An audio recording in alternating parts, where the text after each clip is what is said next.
Hello YouTube and welcome to my channel. My name is Cleo. I'm coming at you guys with a new crime video. So this video is going to be about women that fell in love with serial killers. And I also actually, so you guys know, the upcoming video is going to be a Resident Evil review. So I've seen the Resident Evil series obviously, so I'm going to state my opinion of it in the next upload I do. I did promise this video when I did the Cameron Herron video, so here we are. And I stated also very clearly in that video, I am not comparing anyone. I am not comparing Cameron to any of these killers.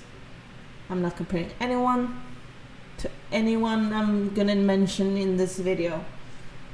So we are clear about that. So without further ado, let's get started. These are the women that I'm going to talk about today. You probably have heard of Ted Bundy and Charles Manson. They had some female fans, of course, as did many killers back then, and we still see that yet today. So I thought I would start with Afton Burton. She was 26 years old when she got engaged with Charles Manson in prison November 17, 2014. Also called Star, that is the name Charles Manson gave to her. He got his marriage license 7th of November. Afton Burton was only 17 years old when she started to correspond with Charles Manson. She took all her savings and moved to California and started to visit Manson in prison 2007. Afton Burton also gave up all her contact with her friends and made that sacrifice so her and Manson could become a couple. Afton Burton stated that she fell in love with Manson because of his environmental philosophy. She also stated that he was innocent of all charges and that he was wrongly imprisoned. In this video, which I sort of said in the beginning of the video, in this video I'm only gonna bring up 2 examples of this women that fell in love with serial killers, and I'm not gonna go so deep as to what they did, these serial killers, because I'm probably gonna do a separate video of them where we're gonna go into more details in the future. So that is why I'm keeping it short. A little bit about the man Afton Burton fell in love with, the wonderful environmental philosophical man. Charles Manson was a twisted cult leader that inspired a group of followers to kill 7 people in 1969. The murder that got the most attention was the killing of a pregnant actress called Sharon Tate. The cult leader died, age 83, in Mercy Hospital in California. People believe that Afton Burton married Manson only so she could take control of his estate after he dies. They also believe that she wanted to claim the rights to his dead body so she could display it for praise. This was, of course, only speculations. They were never married because of his license being expired in February 15. But she did state that she was truly in love with him and that she wouldn't marry him if she wasn't. Carol Ann Boone. Ted Bundy was in trial for kidnapping and murdering a 12-year-old child. Not only did she continue her relationship with him, she also agreed to marry him and have his child. Ted Bundy was the first serial killer I wanted to make a movie of, or a video of. I did a lot of research and I wrote a lot of things down, and I saw a lot of interviews, and definitely I saw when he was being his own lawyer. I remember when they brought up the 12-year-old to Ted Bundy, and I saw that, he became very emotional. This was the murder he regretted the most. The reason why I decided to take him first was because a lot of people found him so fascinating. Like, he was so smart and so good looking. Now his intelligence I have to actually question. So when I do make a video about Ted Bundy, we're gonna talk a lot about his interviews, and we're gonna watch it, and I'm gonna explain what I mean. Everybody that have heard of Ted Bundy have probably heard that he was his own lawyer. There is a video on YouTube of it, and when he was his own lawyer, Carol was his witness, and that is when Ted Bundy asked to marry her, and she said yes. Carol was a twice divorced mother with one son. She was very ignorant to Ted Bundy's recreational activities and was also fully aware of his charges in 1979 and 1980. Carol wrote him love letters and visited him in prison for 7 days. Wherever he went, she went. She also fiercely defended him, despite the overwhelming evidence of his guilt. There were no crime Ted could commit to break things off. Carol's crush, lover, was an American serial killer and a rapist. He was also one of the most notorious criminals in the late 20th century. He got executed in the electric chair 1989. Ted Bundy confessed to 36 killings of young women across several states, but experts believe it to be 100, close to 100 or more. Ted Bundy used to rape them before beating them to death. Ted Bundy was already sentenced to death at the point of his proposal in trial. He was also going to be found guilty for the murder of the 12-year-old. The only thing Carol could think of was marrying Ted Bundy and having his child. How they would make a child in prison left people to speculate. Carol broke up with Ted Bundy before the execution and decided to divorce him in 1986. She also though went back to Washington with her son and her daughter. How the love died, nobody knows. I only took 2 examples of women that fell in love with serial killers in this video because I didn't want it to become that long. But of course there's more women that have fell in love with other serial killers. One is Doreen Loy, that fell in love with Richard Ramirez, the Night Stalker. Rebecca Sneed and Lyle Mendes. Lyle Mendes and his brother killed their parents. Shirley Joyce and Kenneth Benashi. Kenneth Benashi and his cousin went on a raping spree, killed and raped 10 women. There are of course many more, but these are the examples I'm gonna have in my video. So when I was searching about women I could write about, a word came up. So I started to do a lot of research about this word and started to learn new things, of course. So when I'm going to talk about it, these are the things I have searched and I have found. And like I said, it's a new word for me. I have never heard it before until I found it. So it seems like the name or the behavior that these women have is called hybristophilia. Hybristophilia is a sexual interest to an attraction to those who commit crime. This phenomenon is also called the Bonnie and Clyde syndrome.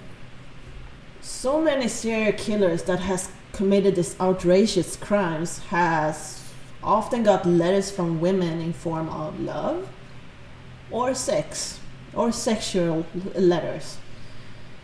It has also resulted in marriage in prison. I've also read that the cause could be the lack of a father figure, or that they can maybe change them, see them as the little boys that they once were and try to nurture them. try to share spotlight, maybe get a movie or a book deal. Some will also see them as the perfect boyfriends. They will only be in prison, only think about her, and she wouldn't have to do the chores that involves him. These killers can also be seen as strong protectors for the female and child. Her childhood can also have a huge impact of her choice of a sexual or romantic partner. For instance, if she has experienced a lot of abuse in her childhood, that could result in her choosing a partner that is abusive. Hybristophilia is not a disorder, but could be seen as a paraphilia. Paraphilia was previously known as a sexual deviation and perversion. Paraphilia is seen as an intense sexual arousal to atypical things like individuals, situations, and behaviors. Even fantasies I read. Atypical is means unusual or irregular.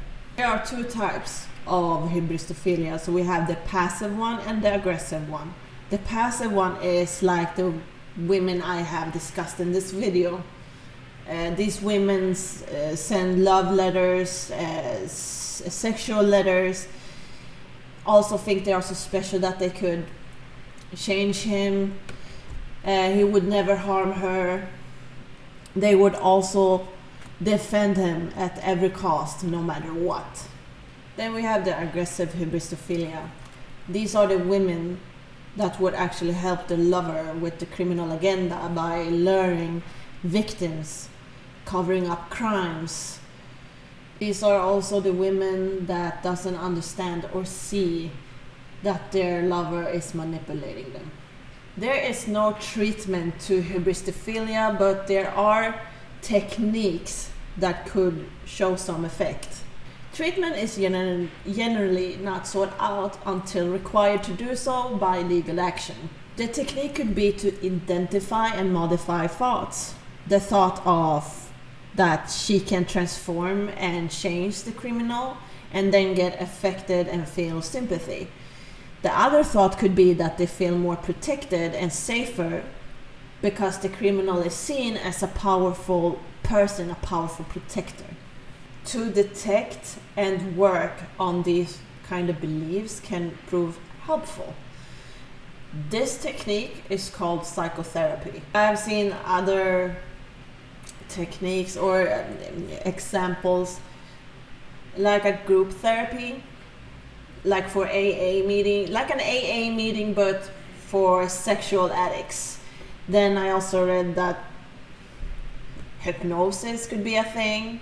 Then different kinds of medications. Paraphilia contains several and different sexual disorders, and I feel like it's not only the women that falls under these different disorders or sexual disorders, it's also the serial killers. Richard Ramirez, sadism, sexual gratification through infliction of pain and or humiliation on others. So a question would be, does these women I have mentioned in this video, should they seek treatment? Well, maybe for you and me, maybe you and I think, yeah, they should. But I don't feel like they have broken the law by falling in love with a criminal and marrying them. Defending a criminal is questionable, but it's not breaking a law, I think. It depends on what level you do it on, I guess. And the thing here is, they only risk hurting themselves, I feel. So as long as they're not hurting anyone else, then they shouldn't be forced for treatment. So unless they get an epiphany and say, hey, maybe I should rethink things, then then maybe it's good to seek treatment. A lot of things have changed since then, when women, back then, Ted Bundy and Charles Manson and these women that fell in love with them, serial killers, I don't feel that today it is the same thing, even though the thing that has still been going on is the love letters and things like that, fall in love with a good-looking criminal. But I feel like the difference here is that these young females today wouldn't go fall in love with a convicted serial killer, marry them and meet them in real life. I don't think they are that bold, to be honest. This is my opinion. I don't think it's typical today. What I see today is young females sending love letter to young criminals, good-looking boys in prison. And yeah, I just don't feel like it is the same thing anymore. So like I have stated, I'm very new to these two words. I'm here to learn. When I researched about these two words and read a lot of facts and so on, it did raise a lot of questions. And all I have to say is, if you're gonna write about sexuality, make it easier for other people to understand the facts you're reading or writing. When you read Wikipedia, for example, sometimes the one that is actually posting its facts there isn't really as specific as they should be. When it comes to sexuality, I feel like you really have to be specific, or questions or debates occur, like, okay, what do you consider normal then, and what isn't, like that. So I did have a lot of questions. I still feel I have a lot more to read about these two, but yeah guys, that was that video. I have learned a lot. I feel I'm very happy I got this video up. I hope you enjoyed it, and as I said, I'm researching. I like to learn in the criminal world, and that is why I'm making my videos. So yeah guys, I really hope you enjoyed the video, and please leave a like and subscribe today for more. Have a good night, have a good day, bye bye.